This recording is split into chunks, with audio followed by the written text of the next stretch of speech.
Now to a News4JAX I-TEAM investigation of cyber crooks. 97 times an hour, a cyber attacker finds another victim.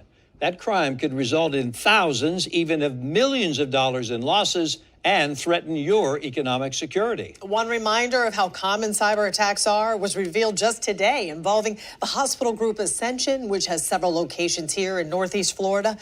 As we told you on News4JAX at 5, Ascension says it experienced a cybersecurity event yesterday, which has disrupted clinical operations. Ascension is trying to determine what information may have been affected, and a third-party expert has been called in to help with the investigation. Now, while we don't know yet the details of the Ascension cyber attack, cyber crooks are increasingly demanding ransom from victims in exchange for returning their stolen data. News4JAX I-TEAM investigator Tarek Miner is joining us now with inside information about what the negotiation process with these thieves can be like. Well, you know, paying a cyber extortionist ransom money for the safe return of stolen personal data is illegal for government agencies in the state of Florida. The News4JAX I-TEAM has learned, however, that ransoms are still being paid in other cases. I spoke with two cyber defenders who gave us a seat at the virtual negotiation table.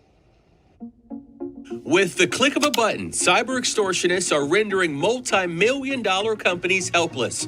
Organized crime members who know by the time they contact their victims, they've already got the upper hand. When have you seen them, I guess, experience the most panic? Usually when they don't have any backups and they cannot restore their data. Billy Steeghs is the co-founder and chief operating officer of OnDefend, a local cybersecurity company that's taking News4JAX behind the curtain in the negotiation process. Steeghs says knowing exactly how much data and intellectual property was actually stolen is one of the first critical factors in determining the next steps. Most of the time, it's like, what do we do next? Are we going to ignore the requests and try to figure out how long it takes to restore our environments? Or is it something like, what happens if we do comply and we are going to pay a ransom? So it starts almost off like any advisory type services, but that then is accelerated. Steeghs says typically the faster the response to cyber thieves, the better the overall outcome. Engaging in communications with the criminals through emails, encrypted apps, or chat rooms on the dark web.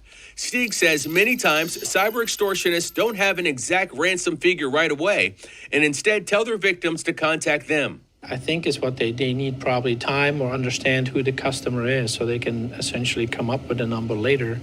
Because a company that has a large amount of funds, you would obviously ask more money than a company who might not be able to pay for those ransoms. So we've seen a lot of variety in that, which some ransoms $7,500, which seems cheap, but then escalates later into more payments. Another common tactic to contend with is public and private intimidation. Cybersecurity experts say extortionists sometimes publicize the hack through social media sites and inform the media before the company is aware that their customers' information has been compromised.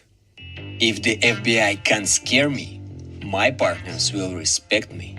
This business works and will always work. Those are the words of the kingpin of a Russian-based cyber gang called Lockbit that recently took credit for holding the information of nearly 50,000 of Jacksonville Beach's energy customers hostage. This attack successfully crippled the city's computer system. For months, city leaders saying they are still working to restore their systems and services.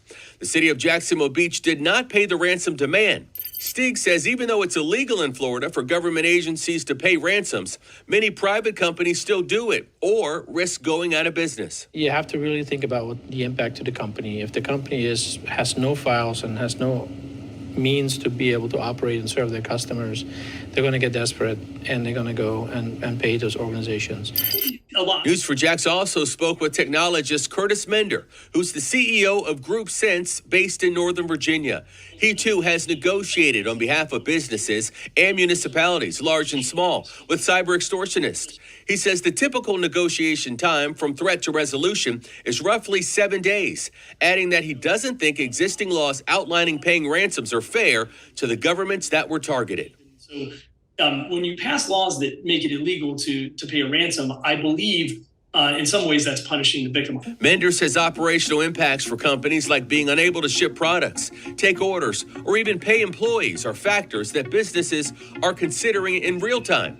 He says negotiating isn't always about the money, but instead focused on gathering information about the cyber gang for law enforcement. But if we've decided then that we're going to engage, and that doesn't necessarily mean we're going to make a payment. We may engage for other reasons. We may decide to engage, for example, to gather intelligence about the threat actors, the attack, maybe what data they've stolen, maybe to buy time so that they, one of the things that the threat actors will do is they will threaten to expose that data if you do not pay them or you do not interact with them. It's worth noting that this week, the U.S. Department of Justice announced criminal charges against a Russian national for his alleged role as the creator of the Lockbit ransomware group, accusing him of taking more than $100 million in ransomware payments.